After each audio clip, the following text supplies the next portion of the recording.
En Chine, Beijing est une ville puissante. C'est également la capitale du pays où les décisions les plus importantes ont été prises qui ont porté la Chine à des sommets économiques extraordinaires.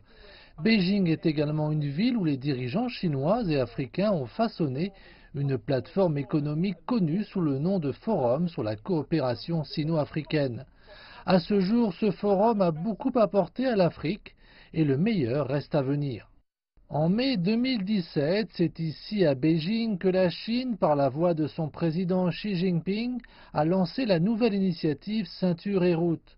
Pas moins de 65 pays ont été identifiés le long de cette initiative pour être inclus dans ce qui deviendra le premier plan de développement global.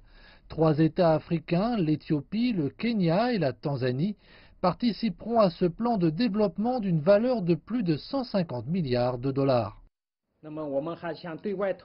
En termes d'investissement chinois, nous investirons 150 milliards de dollars pour stimuler le développement des pays le long de la route. Nous ferons ainsi progresser les résultats du sommet de Johannesburg dans le cadre de l'initiative Ceinture et Route. C'est aussi à Beijing que l'entreprise de construction publique China Communication Construction Company est domiciliée, avec un chiffre d'affaires de 77 milliards de dollars en 2016. Elle est la seule entreprise de construction derrière la plupart des méga-projets ici en Chine et en Afrique. Cette première voie rapide d'Afrique subsaharienne, ainsi que ses parcs industriels d'Éthiopie, ou encore le chemin de fer à écartement standard du Kenya, sont tous construits par cette entreprise. Aujourd'hui, elle vise à devenir l'un des acteurs de la réalisation de l'initiative Ceinture et Route. Avant la proposition de cette initiative, nous avons déjà commencé notre coopération avec les pays le long de l'initiative Ceinture et Route. Après le lancement de cette initiative, nous avons des objectifs beaucoup plus clairs pour travailler main dans la main avec les nations. L'Afrique a déjà accueilli favorablement l'initiative Ceinture et Route.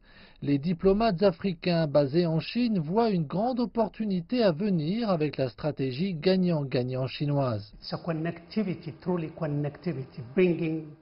C'est vraiment une initiative de connectivité rassemblant les hommes pour un destin commun.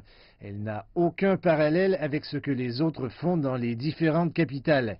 Elle est saluée par tout le monde.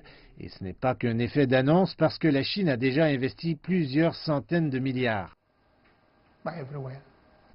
Tout ce qu'on voit ici en Chine est un parfait exemple de ce à quoi on peut s'attendre en Afrique et ailleurs. En 3 décennies, la transformation de la Chine a permis à 700 millions de ses citoyens de sortir d'une pauvreté profonde. Cet élément porteur d'espoir en Afrique permet de former un partenariat avec la 2e plus grande économie du monde.